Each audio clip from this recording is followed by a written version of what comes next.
2000. I'm the privileged son-in-law of Alf Ormston. We're here this afternoon to jog his memory, refresh his memory, enlighten us, talk about his experience in the Pacific Theater, World War II. I'd like to start, I guess, by asking Al what prompted him to think about the naval service. We know he's an accomplished boatsman, fisherman. What prompted him to enter the finest service in our country? Well, Steve, that's an interesting subject because I was a boater and a swimmer during my early days. A fortunate break came to me when they were selecting officers for setting up the two officers that manned an LCI, which I wound up on. And because my mind had said a little bit about boating, it made me the chief. So you were in St. Petersburg. Working. I was actually in Inglis, Florida, and working for Florida Power Corporation there, and living at the Isaac Walton Lodge with the Knotts family, who were very good about looking after me because I was a young guy coming up there. And their son, Tom Knotts, was a shipmate or a classmate of mine at the University of Florida, a Chi-Phi, and a real fine fellow. And I'd known him before, but he, about that time, was in the process of applying for a V7 due in the Navy, and got it, and got his commission, his uniform, came home, strutted around a little bit, and about that time the draft board up the road in the county was searching for volunteer candidates. Well, I shouldn't say volunteer. And they took me and took a blood type and measured me and told me that I'd better get ready to go. And the year was? This was 1941, about June or July of 41. And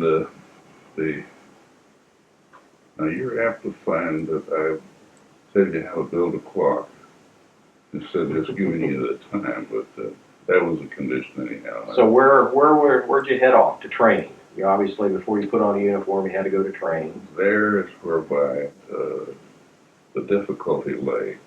I got a direct engineering commission, EVS, and my orders were sent to send me to Key West, Florida, as an engineering officer.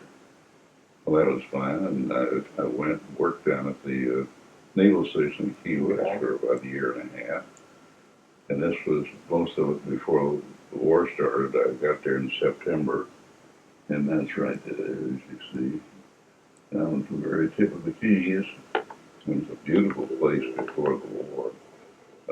Very relaxed and a fine place to live and spend the early days of your career in the Navy. So predominantly Key West back then was a home for submarines and... They were old S-type small submarines that had been built during World War I. Mm-hmm. Also, there were a number of four-stack destroyers left over from World War I, the Barney, Blakely, Bidley, and one other B. And these ships were beautiful hulls, and very powerful, and they were operating in and out. My work was to assist in the maintenance and testing of the maintenance work that was done on these units, and also the conversion of other units that were, after the war started, that were acquired by the Navy and going to be converted into patrol units and so on. So, where'd you go from Key West, and how did you get associated with LCIs, which you ultimately rode in the Pacific? Right. Like everybody that winds up with shore duties in the Navy, I wanted to get the hell to sea. I kept applying and applying and applying, and finally was assigned to go to the Northwestern University Training Corps for midshipmen. And they took my JG bars off. I was JG by then. And up I went there for about 3 or 4 months training. And it was good training. It was navigation, seamanship, and drill, that type of thing that was needed. And there were hundreds. I had 16 in my dorm room that they gave us at the Tower Hotel, which is, I think, a 16-story building there. That was nothing but our people. So that's where I got my initial training, and all these hundreds of people that were being made into 90-day wonders wondered what the hell they were going to do next. About that same time, the British had convinced the United States to join in a construction program with an absolutely new design. They had LCTs, which are 105-foot vessels, but they had developed a design for a 183-foot seat. Actually, I'm going ahead of putting a cart ahead of this. Or what I really should do is show you my authenticity for this, and if Gene can zero in on that, you'll see that what I'm saying could be true. It has been documented. There appears to be a James Forrest all signed in. So. Right. But I should have done that earlier to assure you that you're. So you've been authenticated Officially. Authenticated, right? Okay. I hated to do that, Gene, because I understood this was going to be a cappella. That was the big thing there. And, so from Northwestern, where'd you next end up? And hopefully you can start telling us a little bit about the LCI. Specifically, how big is it? How many people are on it? What was your prime mission? And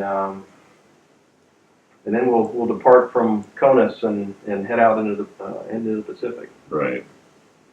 It was I'll give you this picture to show up there, but the ocean going 183 feet, and loaded was 387 tons, draft forward 5'4", and 5'11" aft. 4 20s, 3 up forward and 1 aft. Splinter protection around the guns and the conning tower and the pilot house sides. This is the unique part about it, though. It could endure 8,700 miles at 12 knots with the propellers in a 45-inch pitch. Wow. Or 15.5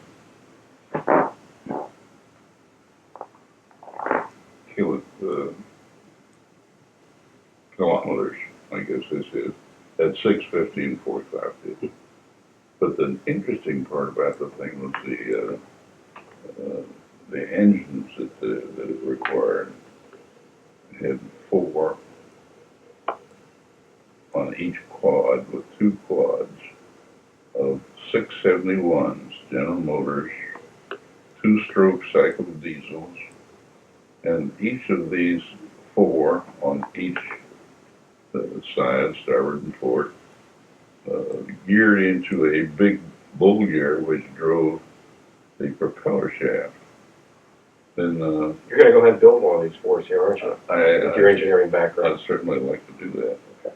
But the interesting part about the design was that somebody must have said, "By darn, we forgot to be able to back this thing. They just go in one direction."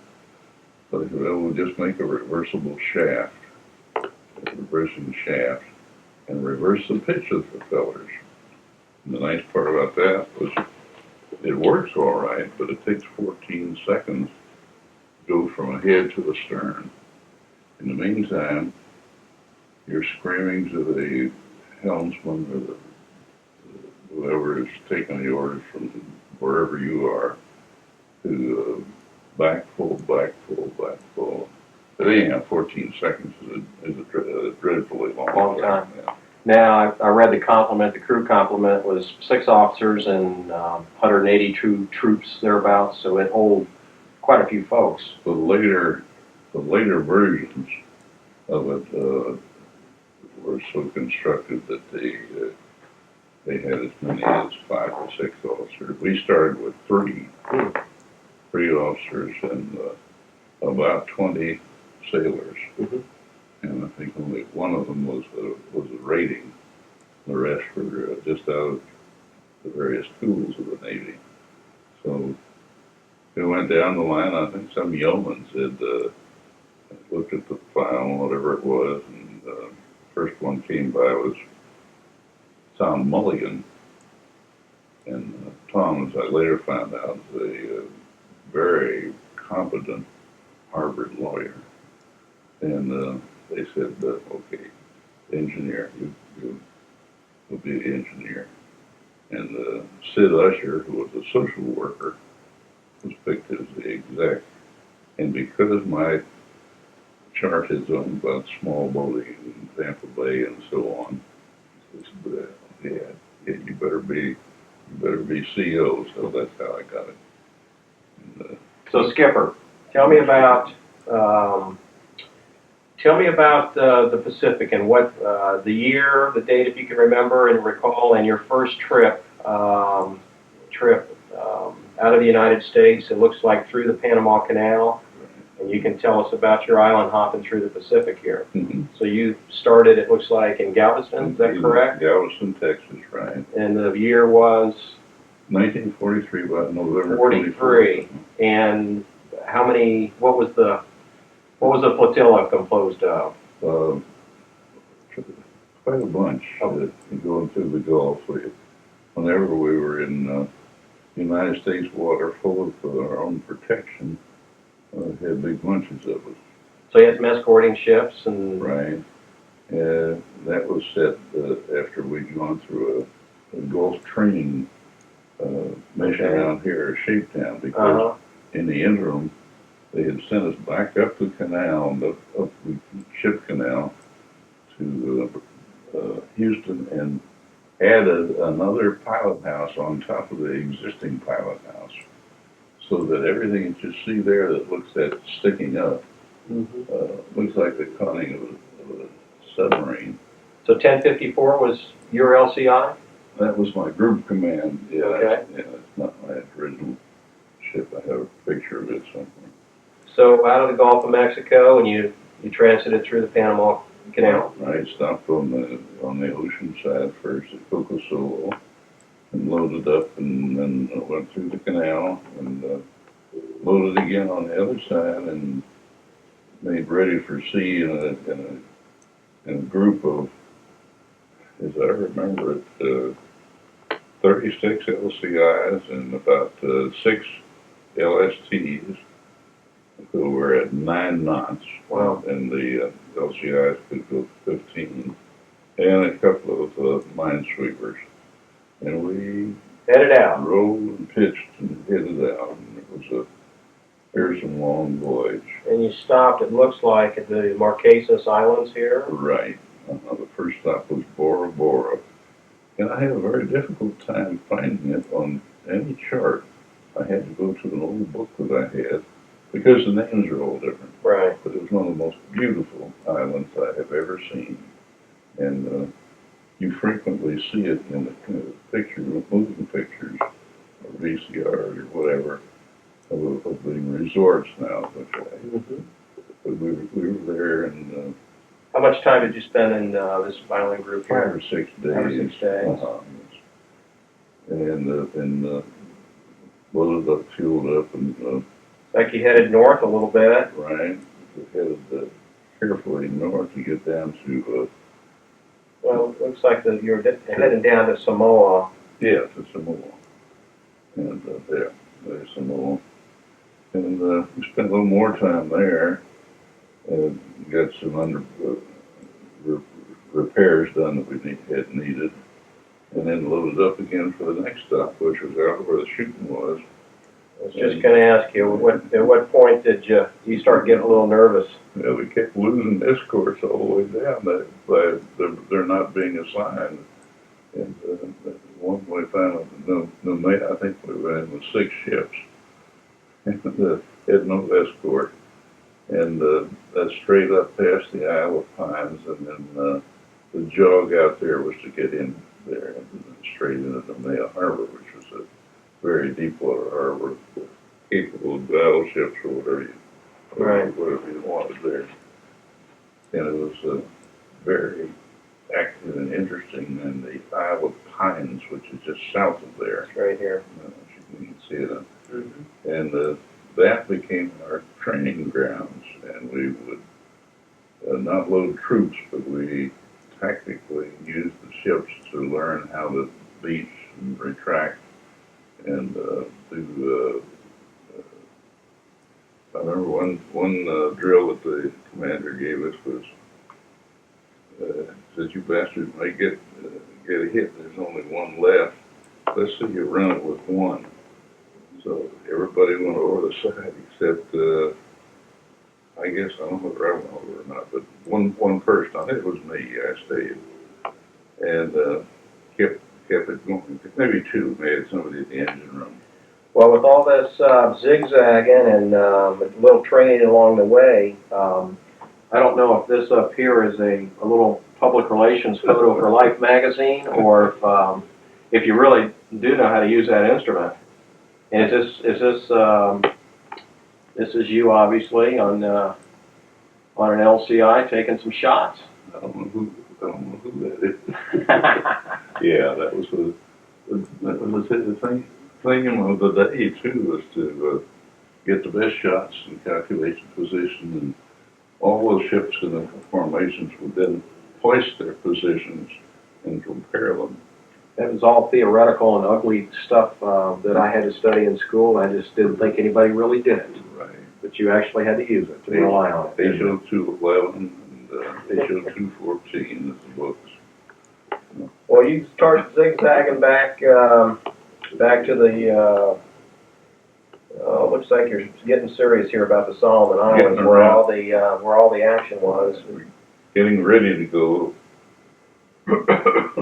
up into. Can you see the name there? Yeah. It should be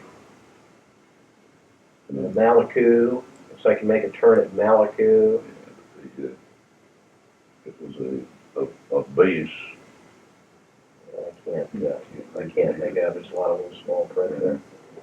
But it was an existing base that there had been. So you had a destination here that you were headed to, a base. Yeah. And I spent some time in there, and one of the features of the LCI was that it had two skegs, three skegs, big built-up skegs out of plate steel, and in between each of those tunnels that was formed, there would be the propeller, the 2 propellers.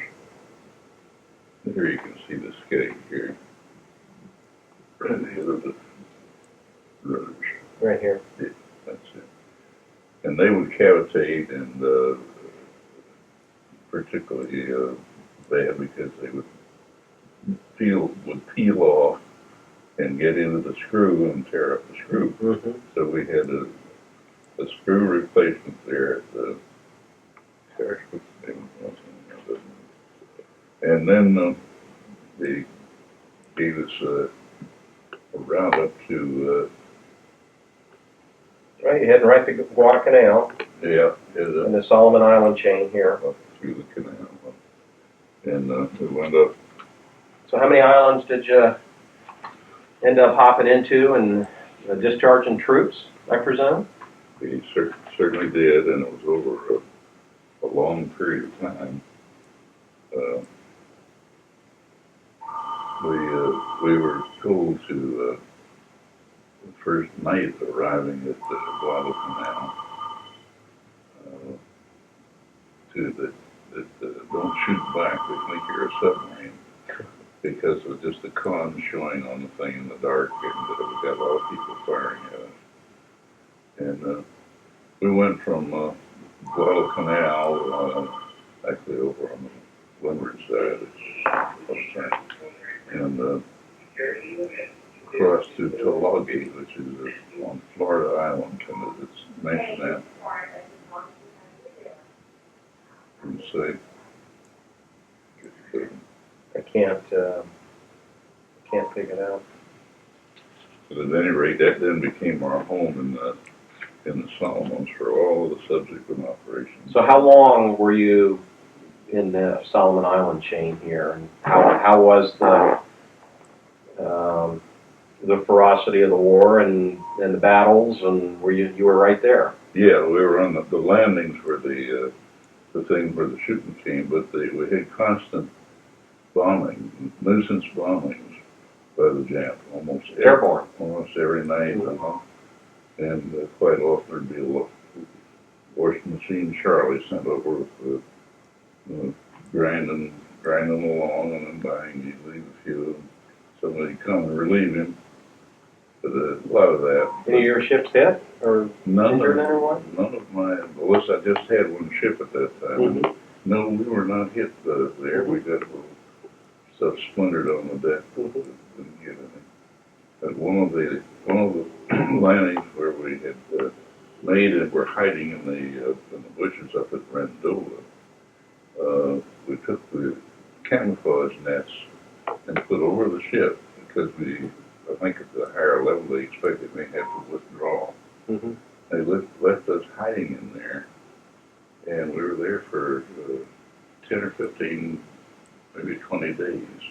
We were right across it was a bay, the slot, from Munda Point, which was one of the big objectives, and they were spending all kind of artillery on it, and the aircraft were bombing it. What the heck was the attack aircraft that preceded yours? Same name, I think. The Corsair, Corsair. That was a fighter. That was a fighter. But at any rate, they were constantly attacking Munda Point, and we were in a viewpoint right across the island, across the slot from Munda, and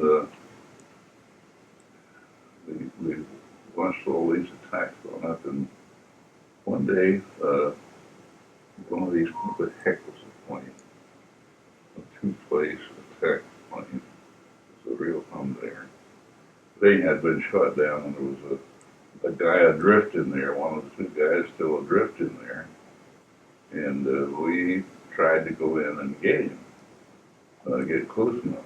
But the people at Munda, they resented this, and they had what seemed to be a 3-inch or something of that sort, and they found one out or at us. They all fell short. And then another helper boat came from somewhere, I think maybe from some of those fly guys. And they came up to us and they said, "Have you got a small rubber landing boat?" Yes, sure. What do you want to use? So we loaned them that, and they went in right into Munda to get the guy who was running. And then we stood and watched, and we were not getting any shots near us, so we got a little closer, and then finally they started dropping these shells right long of us, and that made us give out. Anyhow, we picked the guy up later and got him back and dried out. But we were hid back up in the plantation, the coconut plantation at Poco, up in right across from Munda, for 3 weeks maybe, and sitting there. And of course, you'd have people come over, and Japs would come over and make a run. Saw as many as 16 in one covey that came through, and we or somebody shot down 4 of them because we were all hidden back in there, you know. Had nothing but 20. So, after you left the Solomons, where did you go with your ship?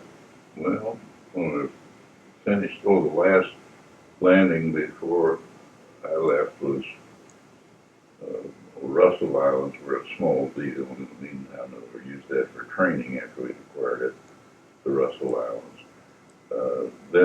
Then we went up to Treasury Island, which is not even shown on there. And it was a lightly opposed landing. And I have some photographs in my own photograph album of the landing there. And they killed some guys.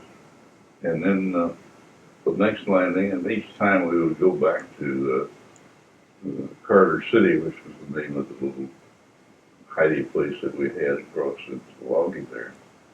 It's a nice beach, and the guys get out and play ball there, drink beer, and but anyhow, Bougainville was the last one that I remember getting involved in, and we went up there on a terrible, yeah. It's the end of your red line here, Yeah. Bougainville. Yes, right. Good size island. Yeah.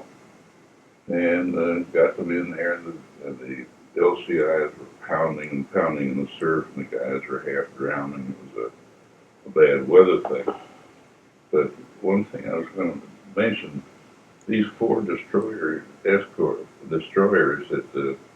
were down at Key West were beautiful hulls I was telling you about, and they took and made them into APDs, which were amphibious, I don't know what side it was, but they had about 6 landing boats, and they would be first on many of these landings. We go in with the APDs. They'd have to clear mines first, and they send little, forget the initial for it, but little wooden mine sweeper and get it cleaned out before anybody. MSOs maybe, well, wooden minesweepers. I think they were. I don't think they were World War II vintage. Yeah. What? I see another line up here on the chart. Once you talk about this, you made not one transit, but looks like another one.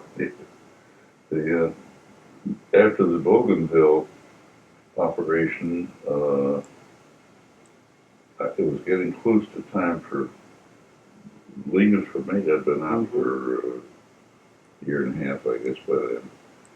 And it just so happened that one of the sub-commanders that I knew, Wiggles Whedon, down at Key West, happened to be in charge of the amphibians out there at Guam. So I went down, got a plane ride down to see Wiggles, and he said, "Oh yeah, we'll fix you up." So he gave me orders back to the state. Okay.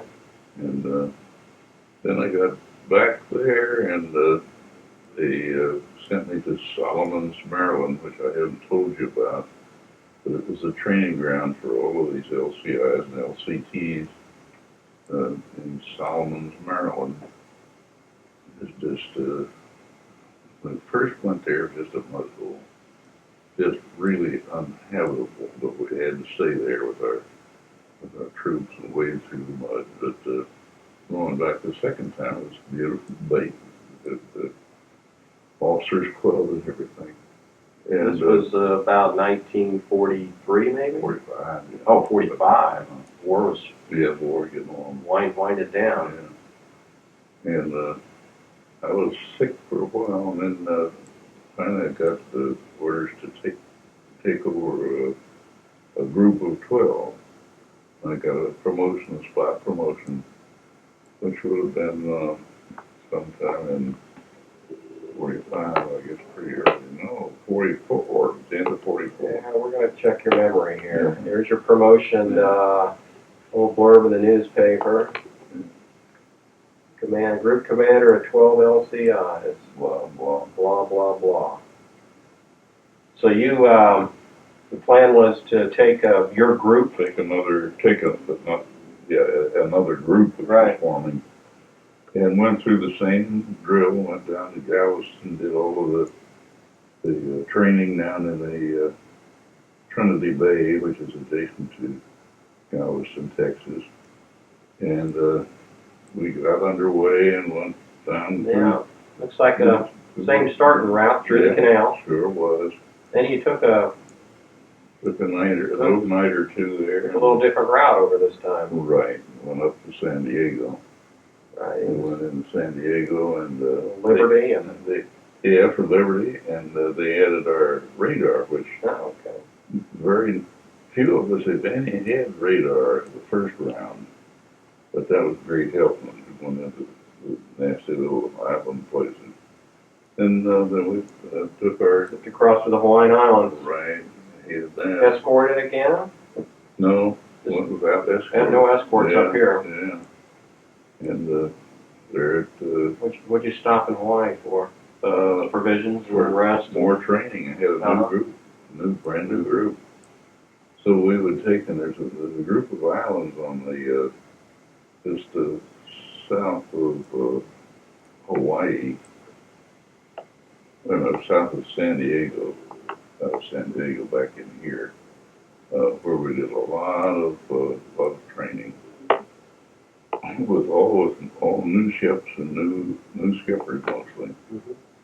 And then we went on out to Hawaii and did some shooting on the way down for practice, throwing kites and having aircraft to targets. And then we went to Straight across to Guam.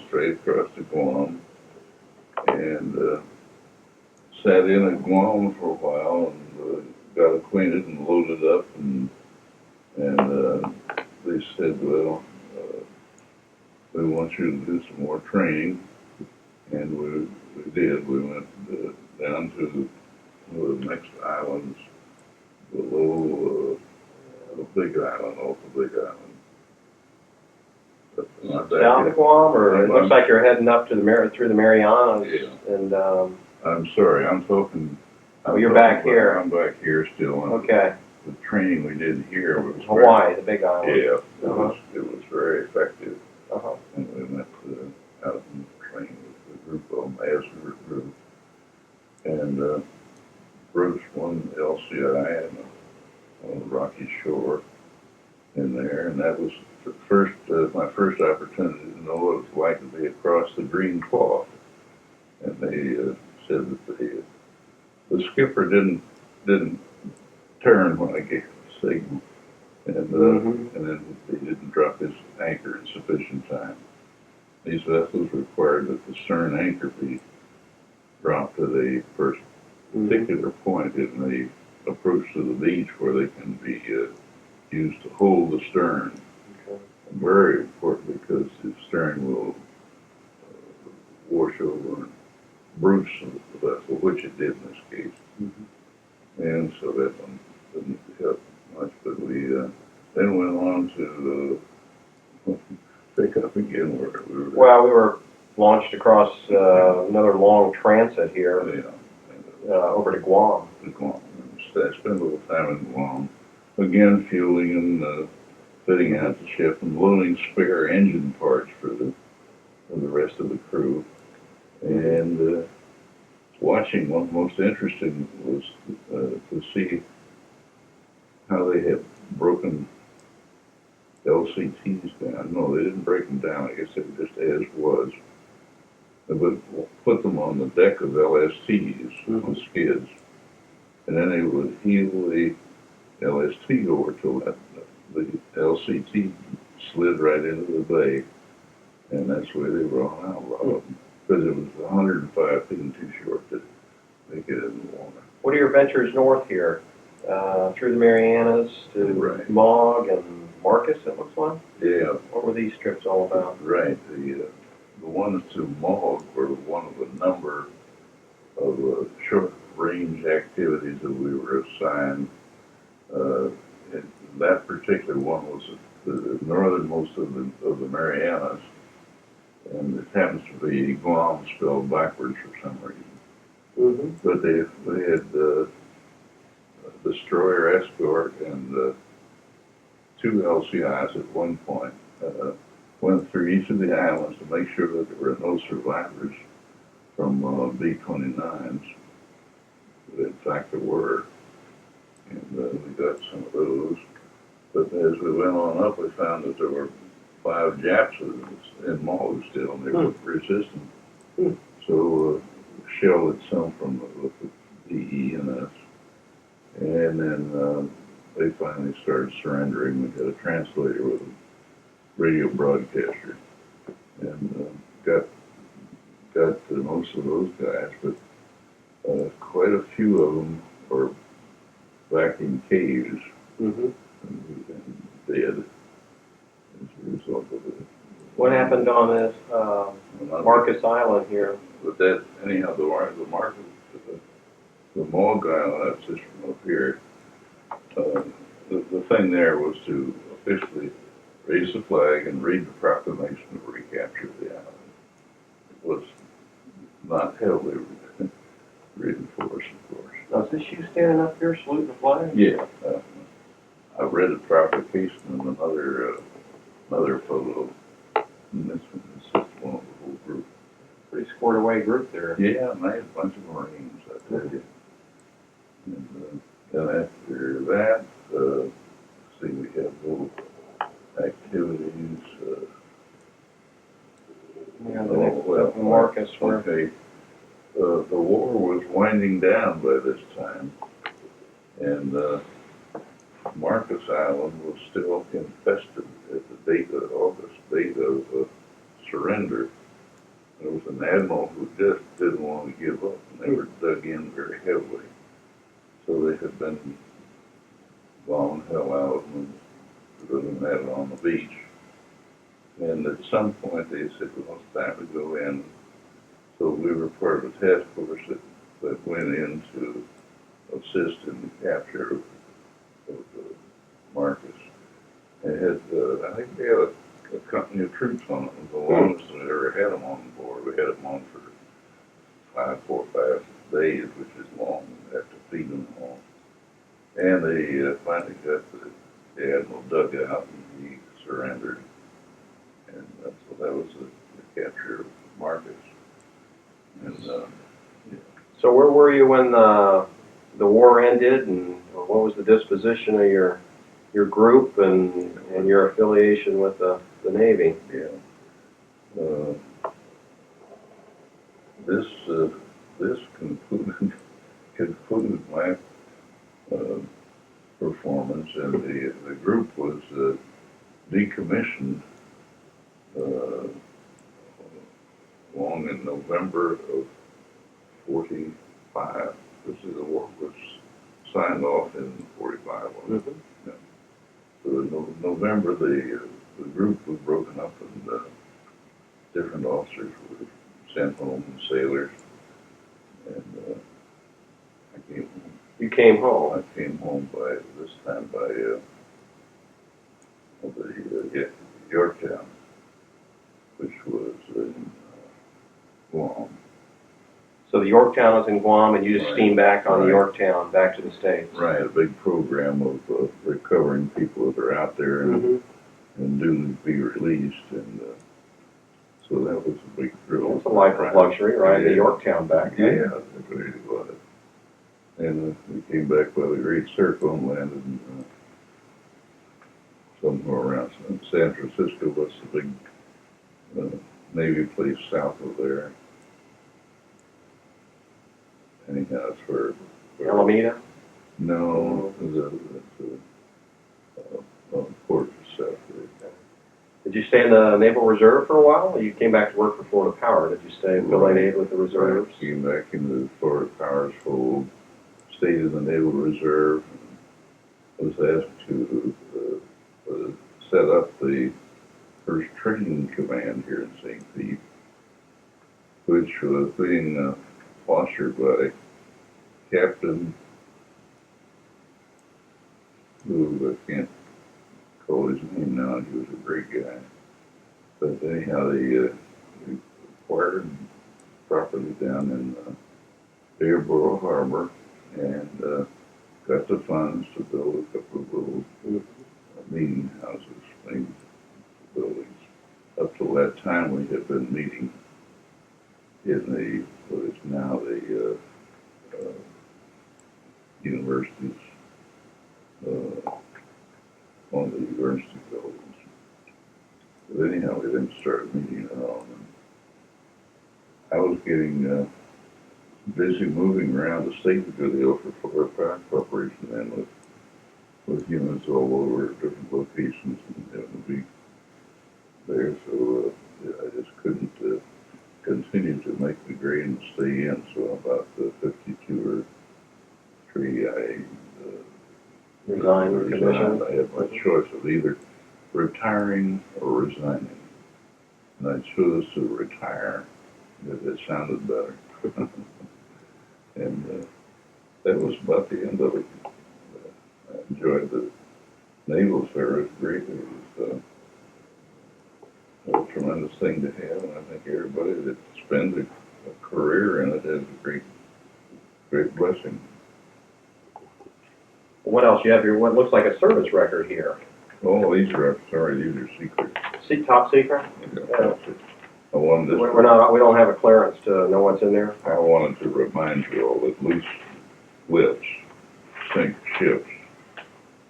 You remember that, Dean, you don't. And the rest of these things in here are just, I'm sorry, we can't discuss what's in here. Top secret. Top secret. But that's about the story of my activity out there. It was not a real red hot Well, you were there. You were in the heat of battle and deal. dropping troops off to fight the bloody fight in the Pacific Islands. That was the thing that I liked about it, was that they were out to do the fighting, and I never could get myself warmed up to the idea of bayonet warfare. Well, we're awfully proud of you. Thank you for sharing your memories with us. Well, it's a pleasure. I appreciate the courtesy that you've shown in handling it. And Thank you, Gene, over here. He's the producer.